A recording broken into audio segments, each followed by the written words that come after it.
In my view, one of the vehicles that really says you have arrived is the Mercedes-Benz E-Class. Yes, there are bigger, more expensive vehicles from Mercedes and others, but I find this to be the sweet spot, particularly the E450 and its inline six-cylinder engine. Get in. This is Family Wheels.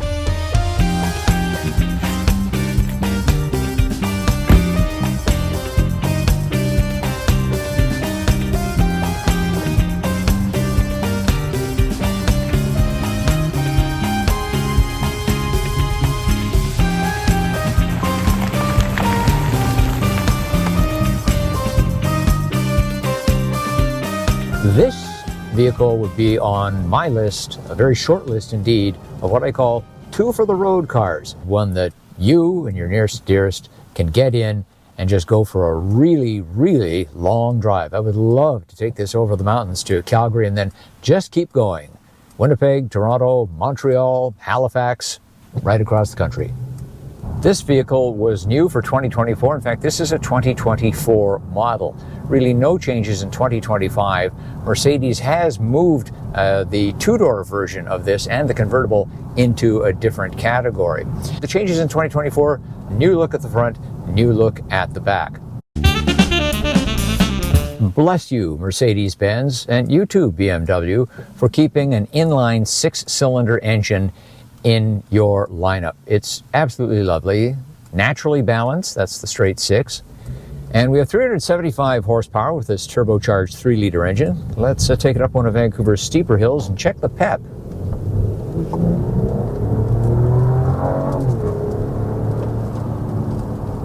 That's just fantastic. It really is. I consider it a high-performance car. This is a usable, luxurious amount of horsepower that allows for very smooth driving as well. Now the E350, one step below our vehicle here, has a 4-cylinder, 2-liter turbocharged engine with 255 horsepower. 255 is also plenty, but it's the effortlessness and the smoothness of the inline six with its 375 horsepower that makes this vehicle such a gem. It also has an integrated starter generator, ISG, part of a 48-volt mild hybrid system. It offers up only about 23 horsepower, but as much as 151 pound-feet of torque, and that really assists in the smoothness of the vehicle. There are the usual variety of modes: eco, comfort, sport. We're in comfort here. Let's take it through a series of bends and see how the E-Class handles. And on a very wet road, I might add.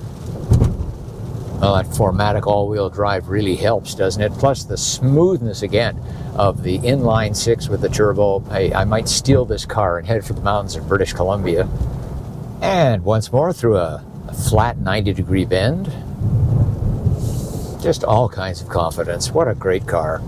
The E450 has an exemplary ride, extremely comfortable, very luxurious. However, this trim, even though we're loaded up with options here, does not include the air suspension. That's $3,500, but it just might be worth it. You get the air ride, but you also get rear wheel steering up to 4.5 degrees.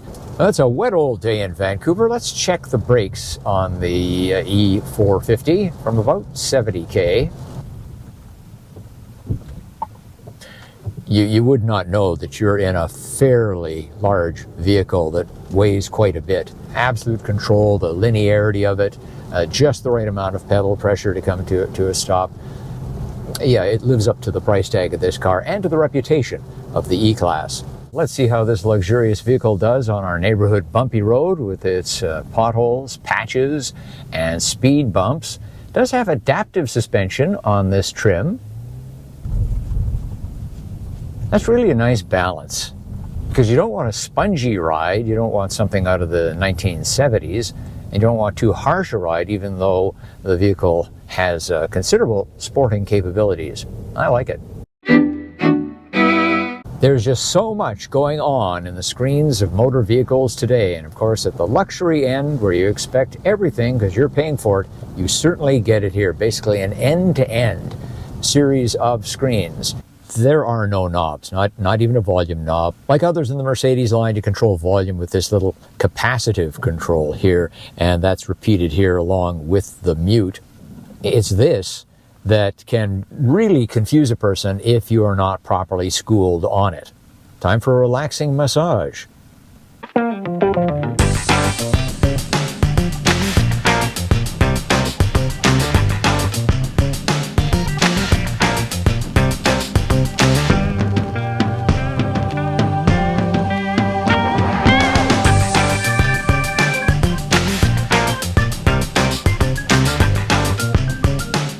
E-Class passes our Family Wheels child seat test. That's where I put behind me the kind that takes up the most space, rear facing. Up front, there's plenty of room between my knees and the glove box door. If you're using a forward facing child seat, well, all the more space for everyone involved. For the front seat passenger, there's a lot of luxury. In fact, all the adjustments that the driver's seat gets are available to the front seat passenger. Plus, there's a display completely in the control of the front seat passenger. There's certainly lots of room for two adults in the back of the E450. Plenty of knee room, shoulder room, headroom. There's a lot of space back here. Very comfortable indeed. As far as luxuries go, the car comes with a 2-panel moonroof, so we get one here in the back. We have heated seats, no HVAC controls other than the standard vents. There is a sadness to this vehicle, and it's not about the car itself. It's the fact that the E-Class SUV greatly outsells it. However, Mercedes keeps making it. You don't really need to be that high off the ground, do you? Or have that much room to carry stuff around? If you do, great. Knock yourself out. Buy the SUV. But this is the kind of car that a family could use, and use very well indeed, and have a great time.